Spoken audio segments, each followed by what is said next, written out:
Next, I give the floor to the distinguished representative of Ghana. Mr. Chairman, at the outset, I wish to join other speakers in congratulating you and the members of the Bureau on your election, and to assure you of my delegation's cooperation throughout this session. My delegation aligns itself with the statement delivered by the Islamic Republic of Iran and the Republic of Zambia on behalf of the Non-Aligned Movement and the Africa Group, respectively. We also wish to thank the Secretary General for his comprehensive report on measures to eliminate terrorism contained in document A/74/151. Mr. Chairman, terrorism poses serious security threat and transcends national and regional borders. This menace has now assumed new and alarming proportions with devastating consequences on lives and property. Coupled with their negative impact, fear and uncertainty among populations, terrorism undermines social cohesion and sustainable development.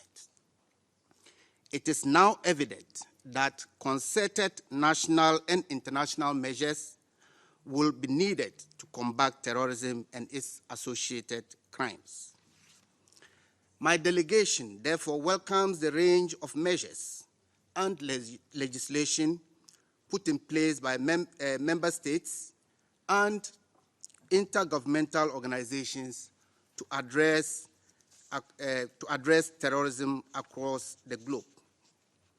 The question, however, is whether these efforts can effectively counter the shifts in methodology and modus operandi of terrorist groups. Mr. Chairman, the initiatives taken under the auspices of the United Nations to address terrorism are most welcome.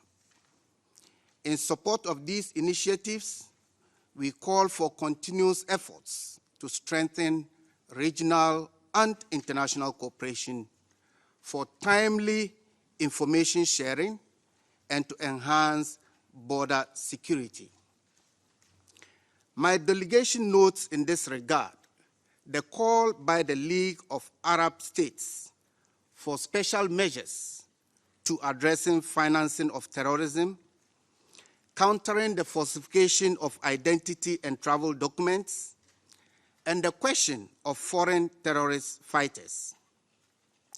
We share the view that these measures, including the establishment of a database, the preparation of a unified blacklist of perpetrators, organizers and financiers of terrorist acts, and addressing the plight of victims of terrorism will be critical to our success.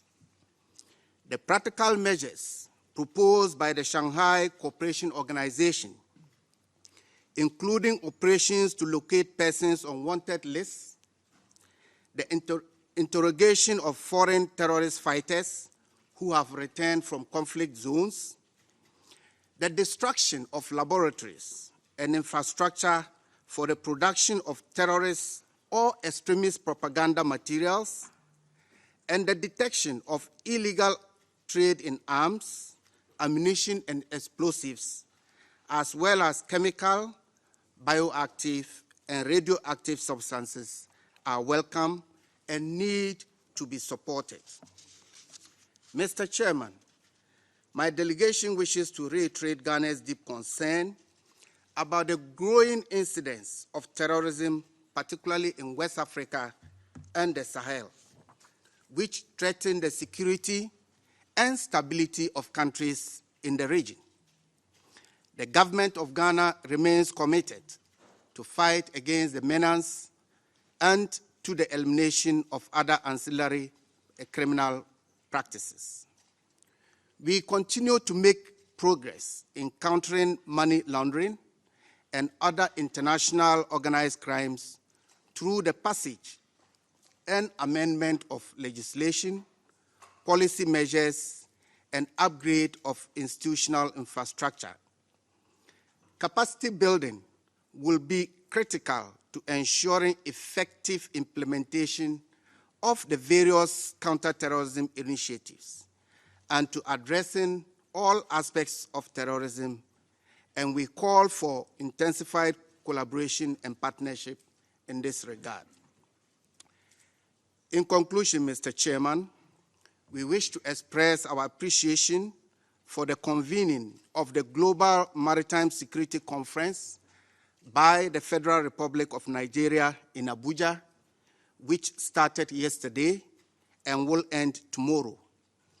It is our hope that the conference will also provide a common platform for the fight against piracy in the Gulf of Guinea.